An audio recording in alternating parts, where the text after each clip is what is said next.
Salam sejahtera kami sampaikan kepada Bapak Freddy. Saya Matius dari kelompok 6 bersama dengan Dara, Stefani, Jonathan, dan Winda akan mempersembahkan materi bab 17 tentang menunjang presentasi dengan menggunakan slide dan visual lainnya. Dalam hal tersebut, presenter harus membuat rencana terhadap visual presentasi, memilih nuansa presentasinya antara nuansa terstruktur atau berbentuk bebas, mendesain slide yang efektif, menciptakan konten yang tepat, serta melengkapi slide dan materi penunjang. Dalam merencanakan visual presentasi, presenter harus mengetahui bahwa visual dapat meningkatkan kualitas dan dampak dengan menciptakan minat, menggambarkan hal-hal yang sulit dijelaskan dengan kata-kata, menambahkan variasi, dan meningkatkan kemampuan audiens untuk menyerap dan mengingat informasi. Sebuah penelitian telah menunjukkan bahwa visual dapat meningkatkan pembelajaran hingga 400% karena manusia dapat memproses visual sebesar 60.000 kali lebih cepat daripada teks. Ada beberapa tipe visual yang dapat digunakan di antara lain adalah: pertama, software Prezi yang digunakan untuk membuat presentasi non-linear. Kedua, presentation slide atau slide presentasi yang dibuat dengan PowerPoint atau software lainnya serupa yang memiliki keunggulan mudah untuk dibuat, diedit, didesain, dan dimasukkan dalam rapat.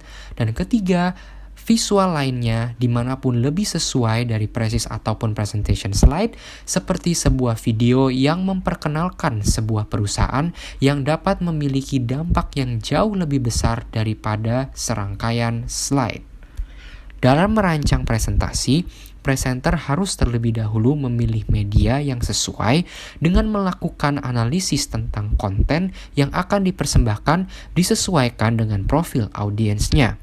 Penulis juga harus menentukan nuansa slide-nya antara slide yang bernuansa terstruktur ataupun berbentuk bebas. Slide yang terstruktur merupakan slide umum yang memiliki judul serta penjelasan menggunakan bullet point. Sedangkan untuk slide berbentuk bebas, menggunakan suatu visual grafis, baik menggunakan gambar ataupun proses chart, dalam menjelaskan sesuatu serta menunjang penjelasan presenter.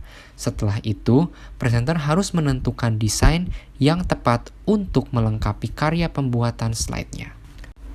Demi membuat slide yang efektif, presenter harus memiliki training yang cukup, selera desain yang baik dan sesuai, dan tidak tertekan oleh jadwal. Presenter harus menggunakan warna yang sesuai dengan nuansa ruangan presentasi, seperti halnya jika ruangan merupakan ruangan yang terang, maka background yang bernuansa terang juga harus digunakan. Presenter juga harus dapat mengatur karya seni dalam slide-nya dengan menyesuaikan latar belakang dengan latar depan pada grafik slide-nya, memastikan bahwa desain yang dipilih cocok dan membaur dengan konten serta ruangan yang dipakai. Presenter juga harus menghindari huruf yang terlalu nyentrik dan menggunakan huruf yang biasa digunakan seperti serif dan ukuran yang besar agar dapat dilihat oleh para audiens. Setelah menggunakan desain dan mendirikan tema yang mencukupi, presenter kemudian dapat meneruskan dengan konten dan materi presentasinya. Pertama, presenter harus memastikan bahwa konten yang dipresentasikan dapat dibaca dan dimengerti dengan mudah oleh para audiens dengan menggunakan bullet point yang singkat, padat, dan jelas, dan menghindari penjelasan menggunakan kalimat atau paragraf yang terlalu panjang. Akan tetapi, poin yang disampaikan juga tidak boleh terlalu singkat sehingga para audiens akan menjadi bingung. Dalam menjelaskan sebuah data untuk dianalisa, presenter dapat menggunakan tabel dan chart guna mengilustrasikan sebuah perkembangan tren ataupun sebuah komposisi guna merangkum dan memperjelas data yang sulit dibuat dalam kata-kata. Seterusnya, penulis dapat menggunakan animasi seperti transitions atau builds antar slide untuk mengontrol perkataan yang akan ditayangkan serta grafik-grafik lainnya. Hal-hal lainnya yang dapat ditambahkan merupakan hyperlink atau elemen multimedia guna membuat presentasi lebih aktif dan fleksibel. Presenter juga dapat mengintegrasikan perangkat ponsel dalam presentasi seperti memberikan PowerPoint slides-nya kepada para audiens agar mereka dapat agar mereka dapat lebih jelas melihat sesuatu dari layar yang tidak dapat dilihat ataupun tidak sempat dilihat. Akhir, presenter harus melengkapi slide dan materi penunjang lainnya sebelum ia mengfinalisasikan materi presentasinya. Presenter harus meninjau apakah pesan yang ingin disampaikan dapat diterima oleh pembaca ataupun apakah pembaca dapat mengerti isi pesan yang telah dipersembahkan. Oleh sebab itu, presenter harus pertama kali melakukan review terhadap slide mereka dengan memastikan kembali apakah pesan mereka merupakan pesan yang jelas dan dapat mudah dimengerti oleh para audiens. Apakah pesan mereka ringkas dan tidak memiliki kosakata atau struktur bahasa yang salah. Apakah pesan mereka terfokus dengan hanya mencakup satu pemikiran, ide atau konsep dan dapat menarik perhatian pembaca, serta apakah pesan mereka dapat beroperasi sepenuhnya, dalam arti apakah penulis sudah memverifikasi semua slide yang ada dalam presentasinya dan menggunakan bahan pendukung lain dalam membuat materi presentasi sehingga tema dan desain juga dapat menggambarkan isi atau ide pokok presentasinya. Presenter juga dapat menggunakan navigation and support slides untuk melengkapi presentasi mereka dengan menciptakan slide pendukung di mana konten siap digunakan dan memberikan info penting tentang presentasi tersebut. Navigation slides wujud dalam bentuk title slides yang memperlihatkan suatu judul atau subjudul yang menggambarkan ide pokok tentang apa yang ingin disampaikan.